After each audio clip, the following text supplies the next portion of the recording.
Assalamualaikum warahmatullahi wabarakatuh. Shalom, Om Swastiastu, Namo Buddhaya, dan salam kebajikan. Halo semuanya, perkenalkan kami dari kelompok 3. Pada kesempatan kali ini kami akan memaparkan hasil analisis kesesuaian capaian pembelajaran CP dan alur tujuan pembelajaran ATP di SD Negeri 014 Tangah-Tangah. Nah, sekolah ini berstatus sekolah negeri dengan akreditasi B dan dipimpin oleh Ibu Juniarti sebagai kepala sekolah. Nah, SD Negeri 014 Tangah-Tangah ini memiliki 11 guru dan 6 rombongan belajar dari kelas 1 hingga 6. Nah, kegiatan observasi ini kami lakukan di semua kelas untuk melihat bagaimana guru menerapkan kurikulum Merdeka, khususnya dalam penyusunan dan pelaksanaan capaian pembelajaran dan alur tujuan pembelajaran. Nah, selanjutnya kami akan menjelaskan hasil temuan observasi di tiap fase kelas. Baik, selanjutnya hasil observasi setiap kelas. Berdasarkan hasil pengamatan di lapangan, setiap kelas menunjukkan karakteristik yang berbeda. Yang pertama adalah kelas 1. Guru fase A menyusun CP dan ATP secara kolaboratif. Pembelajaran dibuat menyenangkan melalui kegiatan bermain, bernyanyi, dan penggunaan media konkret agar siswa mudah memahami konsep dasar. Selanjutnya ada kelas 3. Guru mulai mandiri menyesuaikan CP dengan kondisi siswa di desa. Pendekatan yang digunakan adalah tematik integratif dan pembelajaran kontekstual. Misalnya, materi matematika diajarkan melalui kegiatan berbelanja atau mengukur benda sekitar. Selanjutnya ada kelas 4.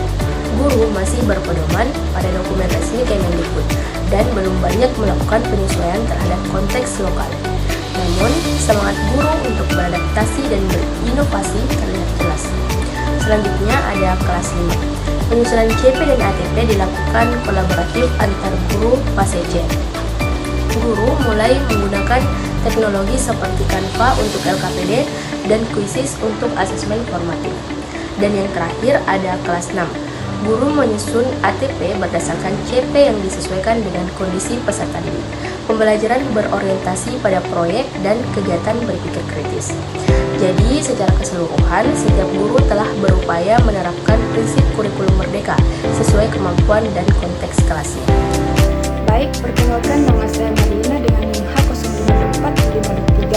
Jadi di sini saya akan membawakan materi selanjutnya mengenai poin-poin yang dapat kami temukan dalam proses wawancara kami. Nah, dari hasil wawancara kami dengan beberapa guru diperoleh beberapa temuan penting. Yang pertama yaitu pemahaman terhadap CP dan ATP, di mana di SD yang kami wawancarai yaitu pemahaman terhadap CP dan ATP sudah meningkat, namun berbagai guru masih kesulitan untuk menjadikan CP menjadi tujuan yang spesifik dan terukur. Yang kedua yaitu keterbatasan sarana dan media pembelajaran, di mana sarana dan media pembelajaran ini menjadi kendala utama terutama pada kelas rendah. Selanjutnya itu perbedaan kemampuan siswa, di mana perbedaan kemampuan siswa ini menuntut guru untuk menerapkan pembelajaran diferensiasi yang masih dalam tahap penyesuaian. Selanjutnya itu penggunaan teknologi pembelajaran, misalnya Canva dan Quizzes mulai diterapkan melalui teknologi tetapi belum optimal. Yang selanjutnya yang terakhir yaitu asesmen autentik, di mana masih diperlukan ditingkatkan karena sebagian guru itu masih menilai hasil akhir belum pada proses belajar siswa. Namun meskipun begitu, guru menunjukkan sikap terbuka terhadap perubahan, aktif berkolaborasi antar fase dan selalu berusaha menciptakan pembelajaran yang menyenangkan bagi siswa. Baik, materi selanjutnya yaitu dalam implementasi kurikulum Merdeka, kami menemukan beberapa tantangan utamanya, yaitu yang pertama, pemahaman guru terhadap CP dan ATP yang belum merata. Dan yang kedua yaitu keterbatasan media dan fasilitas pembelajaran. Dan yang ketiga, perbedaan kemampuan siswa antar kelas. Dan yang keempat, penggunaan teknologi yang masih terbatas. Dan yang terakhir yaitu penerapan asesmen autentik yang belum konsisten. Namun di sisi lain, terdapat banyak praktik baik yang patut diapresiasi seperti yang pertama, kolaborasi antar guru fase. Dan yang kedua, pembelajaran kontekstual dan tematik yang relevan dengan kehidupan siswa. Dan yang ketiga, pemanfaatan media lokal dan digital sederhana. Dan yang keempat, pendekatan berpusat pada siswa melalui proyek dan kegiatan kelompok. Dan yang kelima, keterbukaan guru terhadap inovasi dan perubahan kurikulum. Dari hasil ini, kami merekomendasikan beberapa langkah perbaikan. Yang pertama, peningkatan kompetensi guru melalui pelatihan CP dan ATP dan asesmen autentik.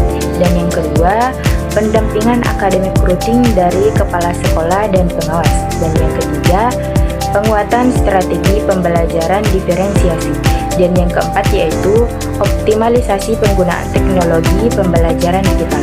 Baik, mungkin itu saja dari saya. Selanjutnya, adapun dari hasil observasi dan wawancara dapat disimpulkan bahwa SD Negeri 014 Tangga-Tangga telah berupaya menerapkan kurikulum merdeka dengan baik. Setiap guru menunjukkan komitmen tinggi dalam menyelesaikan pembelajaran dengan karakteristik siswa dan lingkungan sekolah. Penerapan capaian pembelajaran dan alur tujuan pembelajaran di sekolah ini sudah cukup selaras dengan prinsip fleksibilitas dan keberpihakan pada peserta didik. Meski masih perlu pendampingan lebih lanjut dalam hal asesmen dan pemanfaatan teknologi. Kegiatan observasi ini juga menjadi pengalaman berharga bagi kami sebagai mahasiswa untuk melihat langsung bagaimana teori kurikulum diterapkan di dunia nyata. Kami belajar bahwa keberhasilan kurikulum merdeka sangat bergantung pada kolaborasi, refleksi, dan semangat inovasi guru di sekolah. Sekian dan terima kasih.